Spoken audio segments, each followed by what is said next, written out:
Is this really a roller coaster, Spike, or is this a death trap? Because this doesn't.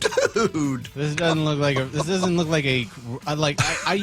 I used to live in Santa Cruz, California, okay, which has one of the most famous roller coasters in the United States, and it's got the Big Dipper, right? This thing was built in like 1920, 1930. Okay. Walt Disney famously came to the Santa Cruz Beach Boardwalk to model Disney, right? Because he wanted to see what a functioning theme park looked like. Nice. Right? So when you go down to the boardwalk in Santa Cruz, got big old wooden roller coaster. It's got a ton of history. Got pictures of Frank Sinatra and all these other people riding the Big Dipper. We were having so much fun. This, what I'm looking at in Leavenworth, this looks like somebody with a meth addiction built this in their backyard. No. Wow. Hi, Spike O'Neill for Leavenworth Adventure Park. Let's just gotta push back a little bit. It looks like a death trap. I mean, I'm sure it's fun, and I'm sure if they sponsored this fine radio program, I would be. I have fun every weekend up in Leavenworth riding one of the safest roller coasters I've ever been on.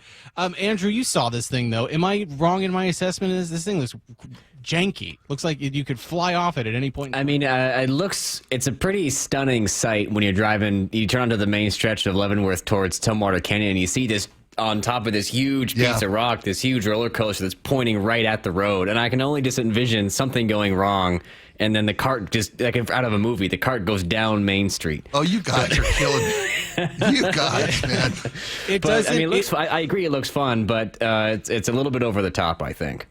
It looks like something that somebody built in a third world country. It looks like, because I think it's powered by gravity, right? It is gravity fed. Yeah. It is 2,700 feet long. It has a vertical drop of 234 feet and goes up to 35 feet off the ground, which means that as you're careening off the side of the tracks, you get a nice bird's eye view of Leavenworth, right? As you're it's funny the way they've got this thing situated. Like Andrew said, it's at the edge of town. If you're heading toward Leavenworth and you're coming through Tumwater Canyon, which, by the way, is one of the greatest motorcycle rides of all time. The run through Tumwater is perfect. And you see this steel, you're right, it's not reassuring. This newly built steel contraption. Right. The thing is, each car has brakes in it. You got handbrake. So you can like slow down if you want to, because there's a view of Tumwater Canyon, there's a view of the rapids, there's a view of downtown Leavenworth. You can slow down and just kind of scenically enjoy the beautiful view of this little jewel of the Northwest, or you can just let it run and hit like almost 30 miles an hour rolling through this thing. I'd be handbraking I would be braking the handbrake. Do you know what I mean? I can't. I'd be going an inch a mile, right? Just and I think you have to wait until the guy in front of you gets done before it's much like. Did you ever see that Adventureland? What was that? That movie that Jackass guy Knoxville made, right? There was this theme park in Ohio. No, it was in Jersey. Was in Jersey? Okay, and it was like Adventure off the Park. Yes, yes, Adventure Park. Yeah, where they had people were literally dying because of how poorly built, poorly run. Yeah.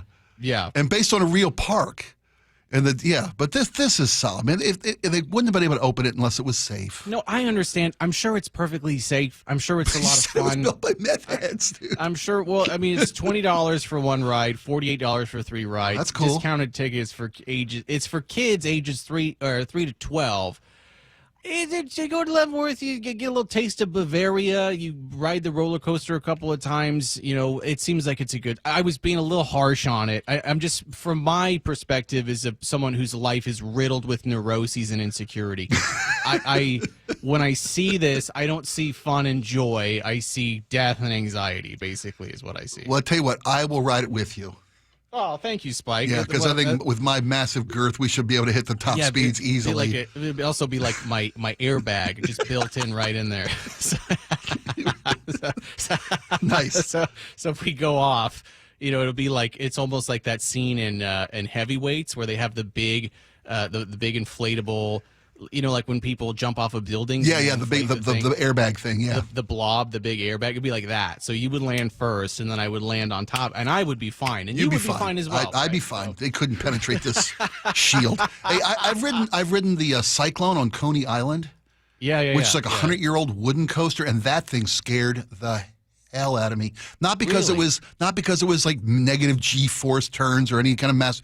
No, just because the whole thing is like a day and a breath of fresh air away from complete collapse.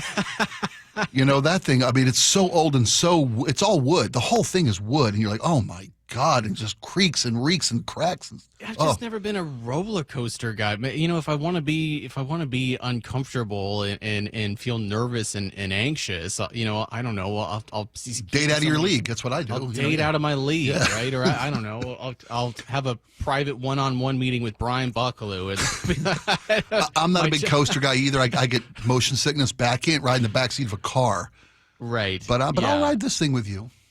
Oh, thank you, buddy. All right, I appreciate it. Well, I'm sure it's good for the town. I'm sure it'll get a ton of tourism, and I'm sure it'll be great. For well, them. a lot of local pushback business. because they're already under parking space. It's already crazy busy on the weekends. There's a little bit of pushback from the locals in getting this thing done. I would understand. The problem is that when you decide that your town's going to be Little Bavaria, and then people that's where people want to see. That's where they're going to go, right? I mean, that's just what happens when you make the call.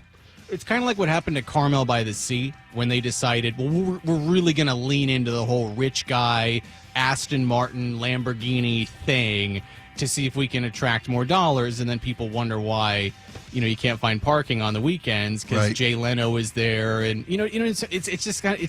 that's just what happens when you lean into something. Didn't Eastwood have a restaurant there, a bar restaurant, something like that? He's got several. Yeah, he's got a ton of them. Got it. So, and that's the other problem with it, right? All right. So, wait. Speaking of rich and famous and powerful people, Bob Rivers is going to be coming on in a couple of few, and he was fooled, I tell you, by Paul McCartney. How did this happen? We shall discuss when we get back right after this.